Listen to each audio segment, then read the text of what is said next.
Greetings and welcome back to the Talos Principle.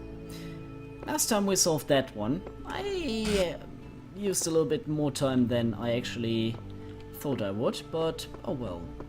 Anyways, we need 2 more tiles to get the fan, and I really would like to get the fan, so yeah, let's get to it.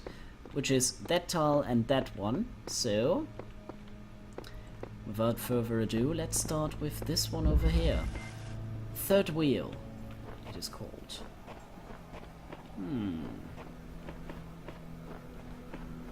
Okay, we have a connector. Connectors are always fun. And apparently we have to not cross beams. One of those those again. Yeah, okay. It doesn't seem so bad, to be honest. Okay, let's do that. And let's do that. Okay, and what we have to do now is get one of these. Yeah.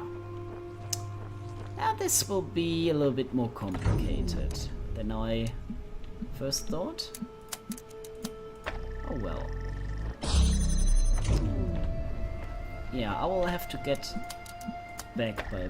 Okay. So much for that. I thought it would be more complicated. It isn't. It really isn't. We got it. Okay.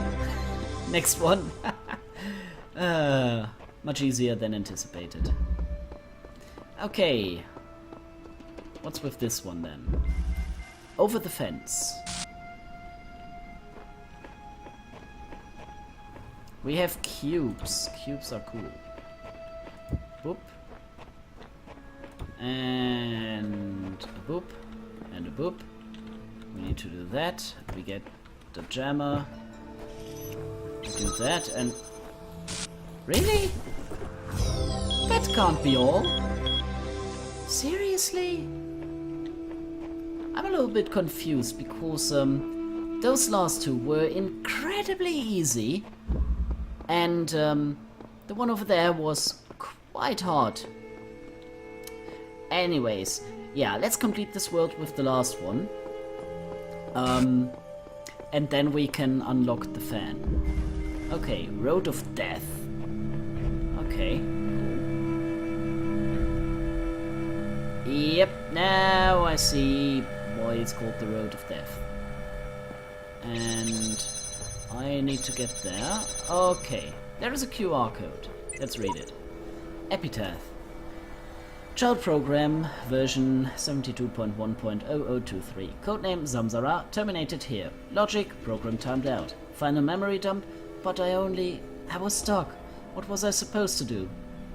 I see clouds. Progeny programs. Zamzara version 72.2 series.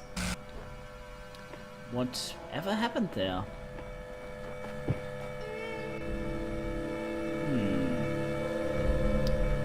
Now.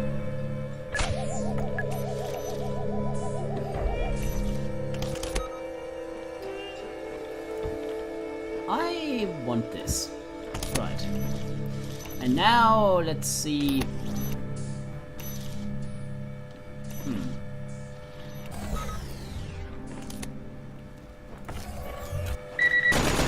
Okay.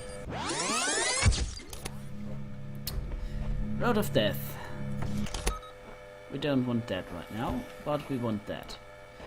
I can't climb with those, so, yeah.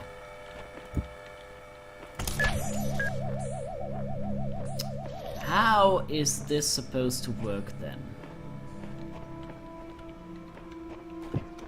Boop. Desert.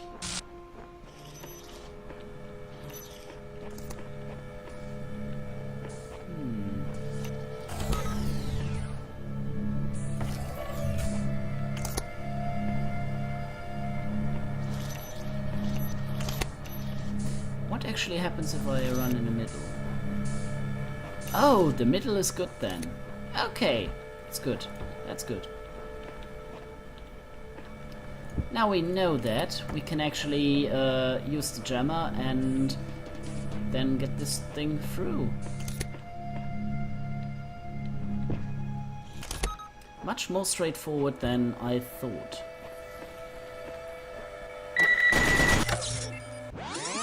Set the dead man. You be quiet.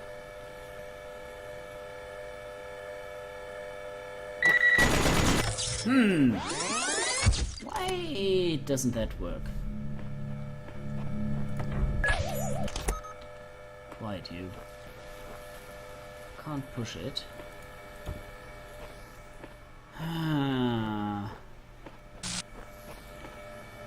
Which way to... What happens if I do that? Oh! Ooh! That is awesome. Let's jam it and get our cube back. Okay, so I can place things on top of them and they will carry it for me. That is awesome. Okay, thank you, Death Sphere. Much appreciated. Much appreciated. Ba-doom. And we have finished this entire world, including... Cease! What? In the time of your ancestors, there were those who did not choose the path of faith. You do not need to fear their ghosts. Fear only that you may become like them. Okay, that was weird. And I now ask myself what they are supposed to be. It was another recording, and yeah. Speaking of which, we have one more terminal we can check out. One over here. So let's do that before bidding this world farewell.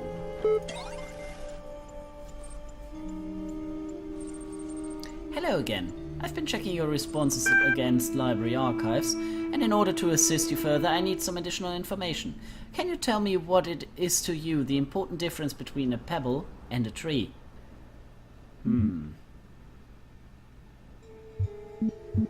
A tree is alive. Good. Now, what is the relevant difference between a tree and a frog? A frog is conscious. Now we're getting somewhere. Let's try something harder. What's the difference between a frog and you? What makes you a person? I'm self-aware. This is the answer I'd been contemplating as well. Checking user prof. Done. Though I'm not convinced that view lines up with the definition of a person you provided earlier. Still, doubting your assumptions isn't something to fear. It's an intellectual survival instinct. I'm pleased to see you adapting your ideas to your environment. Let us take stock. I think we can tentatively conclude two things. 1. A person must be rational or self-aware. 2. A person must be conscious. What I suggest we do to help resolve your problems is ask whether you are in fact those things. Are you aware of yourself? Can you rationalize your existence? Yes. I tend to agree with you. Though your responses so far have been a little eccentric, I am resigned to admit that you are right. The matter of whether or not you are conscious seems rather more elusive. What is consciousness, in your opinion? Is what separates us from animals? Is the feelings and senses? Is what it is like to be me? Is far outside my area of expertise. Oh my.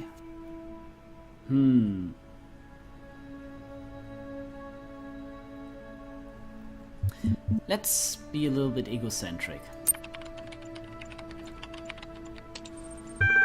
That hardly answers the question. What is it in ordinary terms? Can I touch it? What is it made of? Made of neurons is another word for the soul. Beyond the laws of physics, complex functional system. Another word for the soul I would go for. Interesting. Thinking. You know, I really feel like we're making progress. We'll have you through that certification program in no time. In the meantime, I will mull over your proposal and notify you if I come to any conclusions. Terminating support system. So, okay, we have 3 more. Mutation. The role of mutation in evolution is particularly fascinating. Mutation is essentially an error in the organism's central database. A variable gets changed, a piece of information is accidentally doubled or combined with another. Most of the time, the result is the equivalent of a bug, causing anything from minor problems to complete system shutdown, i.e. death. But sometimes the new information is functional, giving the organism an advantage against the challenges it faces, in which case it has much higher chance of being passed to the next generation. If you consider how unlikely a beneficial mutation is, and how long it takes for such a mutation to propagate, this process can give you an amazing insight into just how vast the genetic history of each living organism. Simultaneously, it is intriguing to consider what a major role random errors have played in the evolution of life itself. The same process that has killed so many of us, often in horrific ways, is also responsible for our very existence. Is that speaking of a meteorite or something, maybe? Asteroid? Capacity. From Trevor Donovan to Alexandra Drennan. EL capacity. Yeah, no worries. EL is not only ridiculously fast, it also has a bazillion tons of space. Even while hosting a full copy of the archive, it will totally be able to handle all of your project's data needs, assuming its output is as you suggested. I mean, the worst case scenario would be like centuries. That should be enough, right? Right? Trev. And evolution. Favorited by George Jameson. One of the common misunderstandings about evolution, sometimes accidentally promoted by people who should know better, is that it's an active process. Sometimes the term evolve is even applied to individual beings, as if some invisible force had driven them to suddenly change.